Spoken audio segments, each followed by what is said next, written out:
जय महाकाल दोस्तों, स्वागत है आप सभी का हमारे चैनल ट्रेवलिंग विद में। दोस्तों, त्र्यंबकेश्वर ज्योतिर्लिंग जो महाराष्ट्र के नासिक से 28 किलोमीटर दूर त्र्यंबकेश्वर में स्थित है और ये भगवान शिव की 12 ज्योतिर्लिंगों में से एक ज्योतिर्लिंग है। तो अगर आप भी, सावन आने वाला है, बहुत सारे भक्त 12 ज्योतिर्लिंग की यात्रा में जाएंगे, तो अगर आप भी त्र्यंबकेश्वर ज्योतिर्लिंग को अपनी इस यात्रा में कंसीडर कर रहे हैं तो आपने बहुत सही वीडियो में क्लिक किया है, क्योंकि इस डेडिकेटेड वीडियो में मैं आपको बताने वाला हूँ त्र्यंबकेश्वर ज्योतिर्लिंग तक का पहुंचने का ट्रांसपोर्टेशन कौन कौन सा है, बस, ट्रेन, फ्लाइट, कैसे आप पहुंच सकते हैं। इसके साथ ही वहां पर रहने की सबसे सस्ती धर्मशालाएं और व्यवस्था क्या है वो भी मैं इस वीडियो में आपको बताने वाला हूँ। खाने पीने की क्या व्यवस्थाएं हैं, मंदिर की टाइमिंग्स क्या क्या है, आसपास के टॉप प्लेसेस कौन कौन से हैं। इसके साथ ही नासिक हम कैसे घूम सकते हैं, क्योंकि पास में नासिक भी है, बहुत ही खूबसूरत प्लेस है, दर्शनीय स्थल है, अध्यात्म के नजरिए से देखें तो नासिक भी घूमने लायक जगह है। तो ये भी मैं इस वीडियो में आपको बताने वाला हूँ। इसके साथ ही दोस्तों, त्र्यंबकेश्वर ज्योतिर्लिंग का क्या इतिहास है ये भी इस वीडियो में आपको जानने को मिलेगा,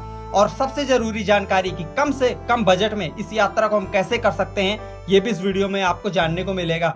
तो वीडियो को आखिरी तक देखिएगा, सारे सवालों के जवाब आपको इस वीडियो में मिल जाएंगे। त्र्यंबकेश्वर ज्योतिर्लिंग से रिलेटेड जो भी आपके मन में है, और बेस्ट टाइम टू विजिट कौन सा रहेगा ये भी मैं आपको बताने वाला हूँ। तो चलिए जल्दी से वीडियो को शुरू करते हैं। तो दोस्तों, सबसे पहले हम बात करते हैं कि आप त्र्यंबकेश्वर ज्योतिर्लिंग कैसे पहुंच सकते हैं। तो दोस्तों, सबसे कन्वीनियंट तरीका रहता है, अगर आप फैमिली, फ्रेंड्स या दोस्तों के साथ आ रहे हैं तो आप आइए ट्रेन द्वारा।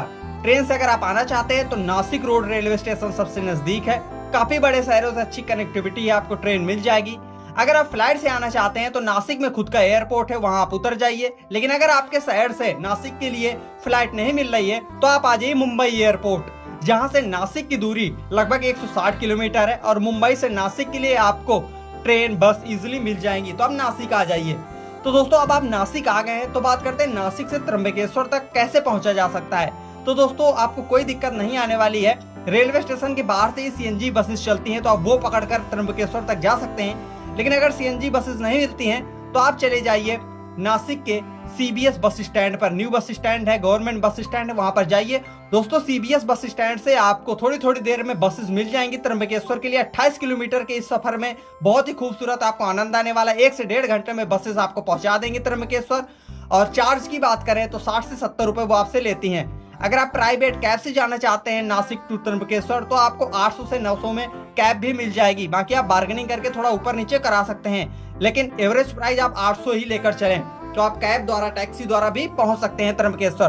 तो दोस्तों, इस तरीके से आपको त्र्यंबकेश्वर पहुंचने में कोई दिक्कत नहीं आने वाली है। बहुत ही ट्रांसपोर्टेशन अच्छा है, वेल कनेक्टेड है सारे रूट्स। तो इस तरीके से आप त्र्यंबकेश्वर आप पहुंच गए हैं। अब बात करते हैं वहां पर रहने की। तो दोस्तों, अगर आप सस्ता स्टे लेना चाहते हैं तो आपको 800 से 1200 में नॉर्मल होटल्स रुकने लायक आपको मिल जाएंगे। ज्यादा आप डिमांड नहीं कर सकते लग्जरी की, क्योंकि उसके लिए आपको उतना पैसा ही देना पड़ेगा। अगर आप अच्छा होटल्स लेना चाहते हैं तो आप नासिक में ही अपना स्टे ले लीजिए। वहां पर आपको 1500 से लेकर 2500-3000 तक के होटल्स भी मिलते हैं। लेकिन दोस्तों, अगर आप बजट ट्रैवल कर रहे हैं, आपने इस वीडियो को क्लिक किया तो आप बजट ट्रैवल ही कर रहे हैं, तो दोस्तों नासिक में आप स्टे ले सकते हैं। वहां पर भी आपको अच्छा स्टे मिल जाएगा। लेकिन मैं आपको कहूंगा कि आप त्र्यंबकेश्वर में भी अपना स्टे लें।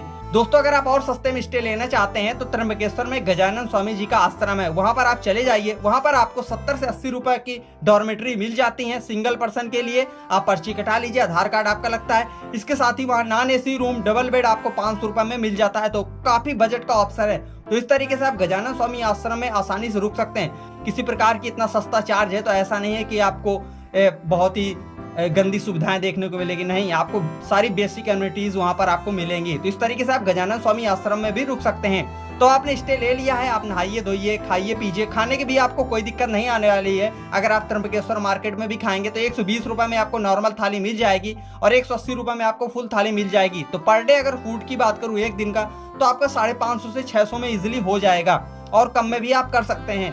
तो इस तरीके से दोस्तों, आपको खाने पीने रहने की कोई दिक्कत नहीं आने वाली है। अब बात करते हैं दर्शन कैसे करना है। तो नहाइए धोइए और आप चले जाइए सीधा दर्शन के लिए। लेकिन दोस्तों, आप चाहें तो कुसावर तीर्थ में जाइए, यहाँ पर स्नान कीजिए। माना जाता है दोस्तों, यहाँ पर स्नान करने से आपके सारे पाप धुल जाते हैं। तो यहाँ पर स्नान करिए। यहाँ पर स्नान करने के बाद आप सीधा मंदिर में चले जाइए। दोस्तों, दर्शन आप 2 तरीके से कर सकते हैं। एक तो आप पब्लिक सीधा लाइन में लगकर कर सकते हैं, या तो आप वीआईपी एंट्री आप ले सकते हैं। अगर आपके पास टाइम कम है तो 200 रुपए की आप वीआईपी टिकट कटा सकते हैं। ये एक डोनेशन टिकट मानी जाती है, तो आप चाहे तो कटा सकते हैं, क्योंकि सामान आवन के टाइम में सोमवार को थोड़ा भीड़ होती है। अगर आपके पास टाइम कम है तो आप वीआईपी कार्ड द्वारा एंट्री ले सकते हैं। लेकिन दोस्तों अगर आपके पास सफिशिएंट टाइम है तो लाइन में लगकर ही दर्शन कीजिए। थोड़ा टाइम लगेगा लेकिन उसमें फल भी आपको उतना ही मिलेगा जितना आप कष्ट लेंगे। तो इस तरीके से आप दर्शन कर सकते हैं, आपको कोई दिक्कत नहीं आने वाली है। दोस्तों ज्योतिर्लिंग में जैसे ही आप जाएंगे आपको ब्रह्मा विष्णु महेश तीनों एक साथ एक ही ज्योतिर्लिंग में आपको देखने को मिलेंगे। तो इस तरीके से आपको एक ज्योतिर्लिंग का फल भी प्राप्त होगा। दोस्तों माना जाता है कि महर्षि गौतम एक बार उनको गौ हत्या का पाप लग गया था, जिसके बाद उन्होंने यहीं पर तपस्या करी और कड़ी तपस्या से उन्होंने भगवान शिव जी को प्रसन्न कर लिया। जिसके बाद भगवान शिव जी ने ब्रह्मगिरी पर्वत पर अपनी जटा पटकी और वहीं से उद्गम हुआ गोदावरी नदी का, पवित्र गोदावरी नदी, जिन्हें दोस्तों साउथ की गंगा भी कहा जाता है।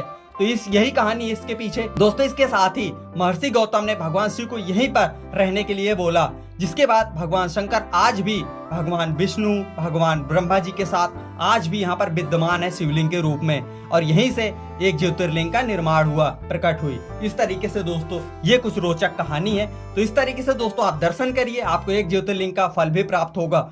काले पत्थर से बना है मंदिर, यहाँ की नक्काशी देखकर आप चकाचौंध हो जाएंगे, मनमोहित हो जाएंगे थोड़ी देर के लिए। इतना खूबसूरत वातावरण है। ब्रह्मगिरी पर्वत के तल पर स्थित ये मंदिर आपको थोड़ी देर के लिए सारे कष्टों से एकदम मुक्त कर देगा। तो काफी खूबसूरत वातावरण है। आप चाहे दोस्तों तो ब्रह्मगिरी का ट्रैक भी कर सकते हैं। ये दोस्तों ट्रैक काफी आपको बंदर देखने को मिलेंगे, लेकिन वहां जाकर आप गोदावरी का उद्गम स्थल देख सकते हैं और ब्रह्मगिरी का नजारा भी देख सकते हैं। तो आप चाहे तो ट्रैक भी कंसीडर कर सकते हैं अगर आपके पास टाइम है तो। इसके साथ ही दोस्तों आप चाहे तो नासिक में पंचवटी भी घूम सकते हैं। वहां पर सीता गुफा भी है, बहुत सारे मंदिर है नासिक के। तो नासिक की एक सेपरेट वीडियो में टॉप प्लेसेस की बनाऊंगा।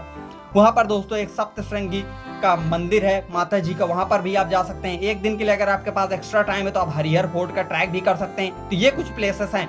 दोस्तों बेस्ट टाइम टू विजिट की बात करूं तो सबसे अच्छा टाइम तो वैसे सितंबर से लेकर मार्च तक रहता है। कुछ लोग दोस्तों यहाँ पर सावन में भी आते हैं, बरसात के टाइम में भी अच्छा मौसम हो जाता है, काफी ग्रीनरी आपको देखने को मिलती है।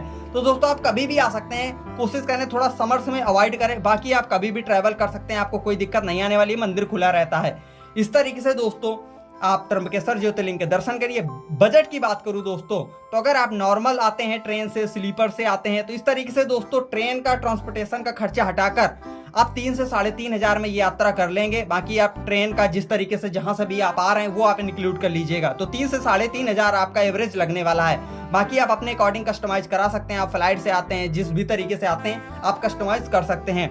तो इस तरीके से दोस्तों कोई और सवाल हो तो आप कमेंट सेक्शन में मुझसे पूछेगा, आपको जवाब जरूर दिया जाएगा। मिलते हैं एक और नई वीडियो में, तब तक के लिए आप ख्याल रखिए। और नासिक की एक सेपरेट वीडियो टॉप प्लेसेस की जरूर बनाऊंगा, तो वो भी आप देख सकते हैं, क्योंकि नासिक भी बगल में है, तो वो भी आप घूम सकते हो। तो उसकी नेक्स्ट वीडियो आने वाली है। तो चलिए, जय महाकाल, आपकी यात्रा मंगलमय हो।